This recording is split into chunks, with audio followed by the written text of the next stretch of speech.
नमस्कार।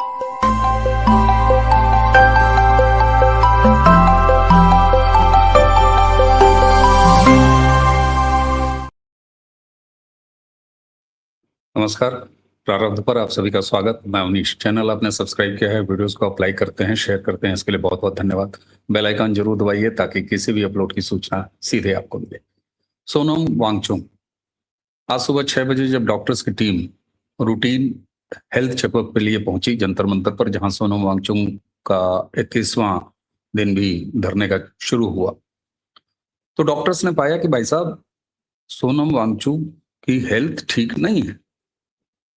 और उसके बाद डॉक्टर्स ने तुरंत दिल्ली पुलिस के जानकारी में यह बात लाई।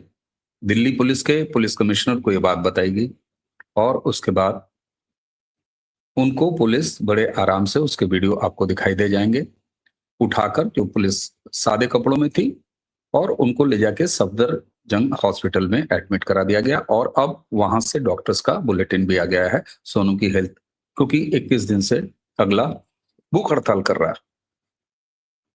सुनने में ये खबर आपको अभी होते हुए दिखाई देगी, हर जगह इसकी बात चल रही है, लेकिन क्या यही सच है?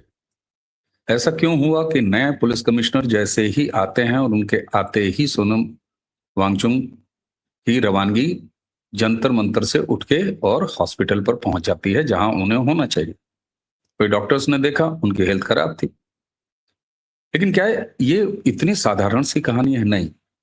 सोनम वांगचुक ने सेव पैसेज लिया है। और सोनम वांगचुक, आप देख रहे होंगे कि पिछले करीब 4 दिन से यह माहौल बनाया जा रहा था। कभी फलाने 50 लोगों ने अपील की, बॉलीवुड के वो तमाम टुकड़े टुकड़े गैंग के हिस्से रहे लोगों ने अपील की, अरविंद केजरीवाल अपील कर रहे हैं, पॉलिटिकल पार्टियां अपील कर रही है, और सोनम कह रहे हैं ना, ना भाई ना। दरअसल ये माहौल बनाया जा रहा था, और ये माहौल इसलिए बनाया जा रहा था कि कम से कम 20 तारीख तक ये पूरा ड्रामा टिका रहे। और आप देखिए, धीरे धीरे पहले नीट के बच्चों के लिए, और नीट के बच्चे क्या, उसका तो रिजल्ट भी आ गया, बाकी चीजें भी आगे बढ़ रही हैं, लेकिन वहां से अब मामला कहां चला आया। लेकिन ये एक समझौता सोनम वांगचुक, ये एक सेफ पैसेज सोनम वांगचुक की तरफ से मांगा गया, क्योंकि सोनम अब ये जानते थे, या सोनम अब इस बात को जान रहे थे कि न सिर्फ अब तक 20-22 दिनों में ये जो पूरा तमाशा जिसको बाद में उन्होंने ज्वाइन किया, 20-22 दिन, हालांकि ये तमाशा मुझे लगता है कि अब मोटा मोटी 1 महीने का है या उससे ज्यादा भी हो सकता है, मैं इसकी तारीखों पर ध्यान नहीं दूंगा, महत्वपूर्ण वो है भी नहीं। लेकिन अब सोनम ये जान गए थे कि वो सुपर फ्लॉप धरना हो चुका है। सोनम की अपनी प्रवृत्ति से मिले जुले लोग, और जो ये लड़का है जो दीप के, वो मंच अब धीरे धीरे हम देखेंगे की तरफ बढ़ रहा था। वो शाहीन बाग का फ्लेवर पकड़ रहा था, वो टुकड़े टुकड़े गैंग का फ्लेवर पकड़ रहा है, और लगातार अब वो एक्सपोज्ड है। लेकिन बहुत सारे राष्ट्रवादी ये भी कहते हैं कि ये तमाशा आखिर सरकार को करने की क्या जरूरत थी, सोनम को पहले दिन हटा दिया होता। लेकिन आप देखें कि एक तरह से एक्सपोज कौन कौन लोग हो रहे हैं कि आज भी इस देश का विपक्ष टुकड़े टुकड़े गैंग के साथ खड़ा है, जो बस नाम रहेगा अल्लाह का, यानी मजहबी जो वोट बैंक है उसके साथ खड़ा है। तो ये एक साफ सुथरा एक ऐसा खेल चल रहा है जहां सब एक्सपोज हो रहे हैं। लेकिन फिर आते हैं जरा सोनम वांगचुक पे। आप देखिए जरा अब किस तरीके की बातें हो रही हैं।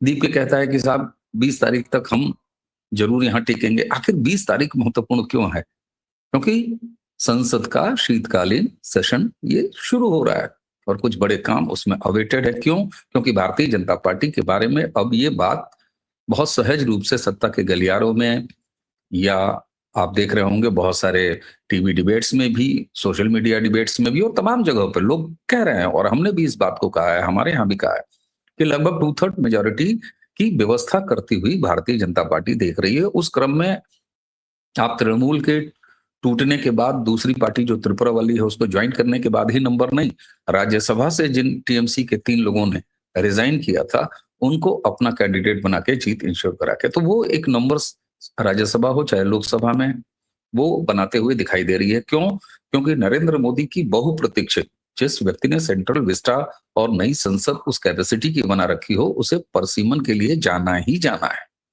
उसे 33% महिला आरक्षण के लिए जाना ही जाना है, कई और ऐसे काम हैं।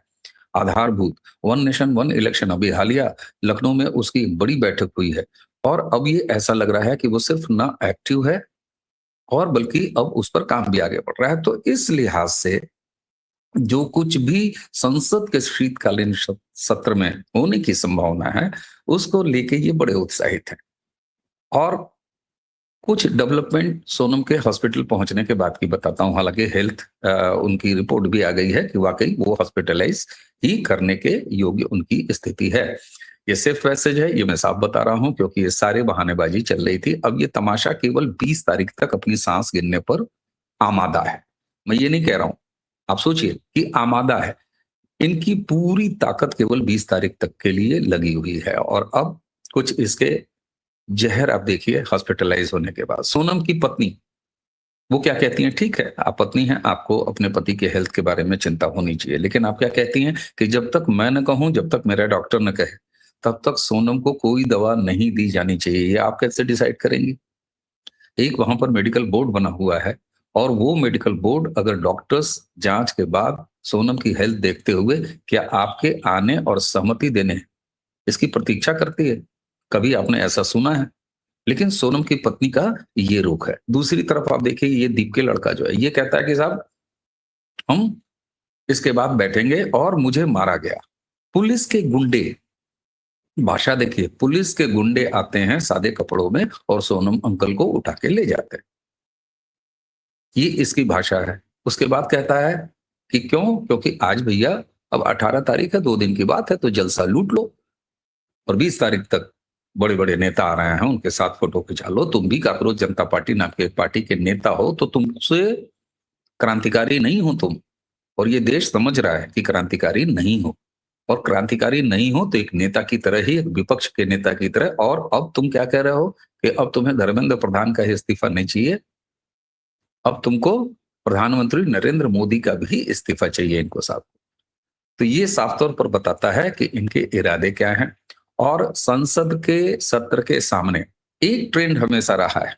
आप देखिए 2014 के बाद से राहुल गांधी जब से संसद में हैं, और अब तो खैर एलओपी हैं, माशाल्लाह, उनके लिए माशाल्लाह से ज्यादा और कुछ नहीं कह सकता मैं।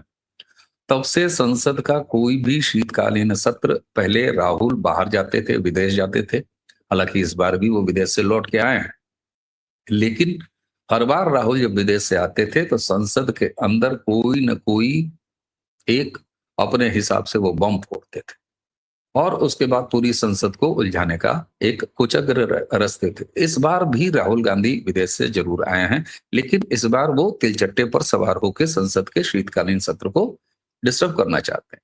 सरकार के बारे में जहां तक हम बात करें तो हमने देखा साहब, आज 2/3 बहुमत की बात चल रही है। 240 अकेली बीजेपी है, तब 2/3 बहुमत की बात चल रही है, लेकिन ये है तो तीसरा टर्म। सरकार का कोई भी काम ऐसा नहीं रहा है जो इस संसद में रुका हो। हाँ, इस बार 2/3 बहुमत की बात क्यों चल रही है? क्यों? क्योंकि कुछ आधारभूत और बड़े काम जिसमें 2/3 बहुमत की जरूरत, जैसे परसीमन और महिला आरक्षण। तो ये इस देश की आधी आबादी को देने का हक, और दूसरा रिप्रेजेंटेशन यानी लोकतंत्र। आप बार बार नारा लगाता है ये विपक्ष कि साहब लोकतंत्र मजबूत, लोकतंत्र मजबूत, लोकतंत्र खतरे में, लोकतंत्र खतरे में। तो भाई साहब मुझे ये बताइए कि आज अगर 500 से के आसपास लोग अगर इस देश की संसद में हैं, इस देश के लोगों की नुमाइंदगी कर रहे हैं, रिप्रेजेंट कर रहे हैं, उनका प्रतिनिधित्व कर रहे हैं, तो कल को अगर ये संख्या 900 के आसपास चली जाएगी तो ये लोकतंत्र के हक में है, लोकतंत्र के लिए अच्छी बात है या बुरी बात है?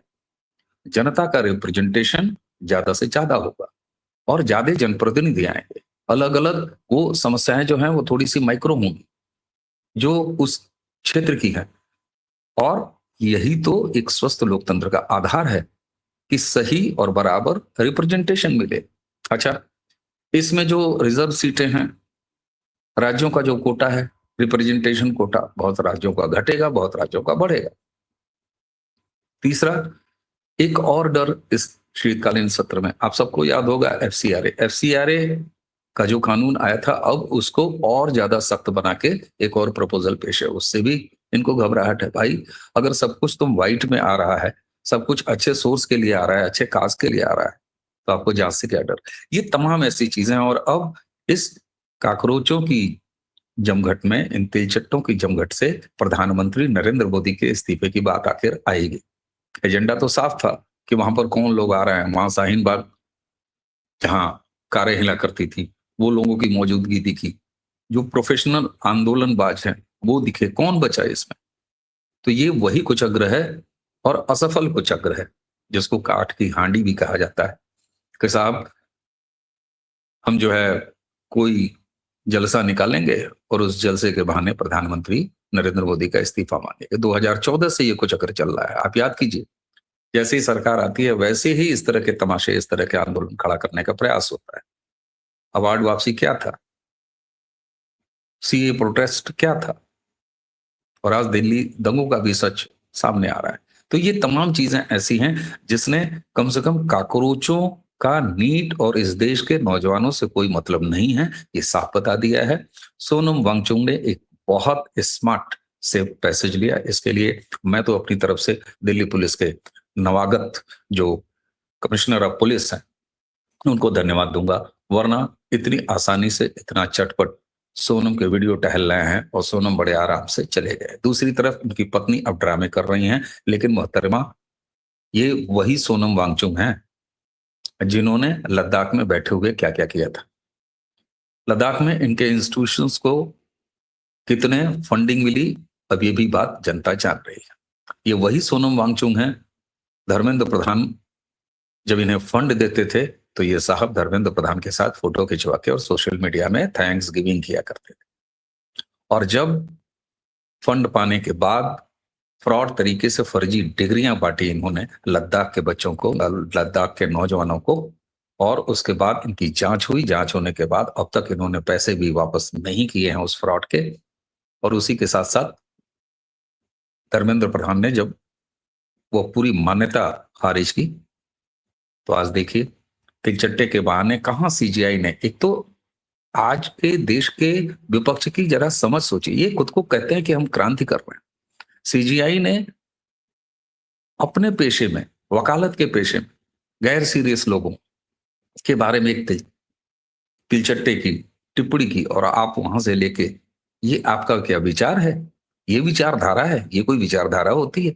ऐसे क्रांति होती है? इस तरह की विचारधारा की क्रांति होती है? तो उसकी उपलब्धि भी देख लीजिए। किस तरह के लोग वहां पर आ रहे हैं, किस आईक्यू के लोग वहां पर आ रहे हैं, किस जानकारी के लोग वहां आ रहे हैं, किस टेस्ट के लोग वहां आ रहे हैं।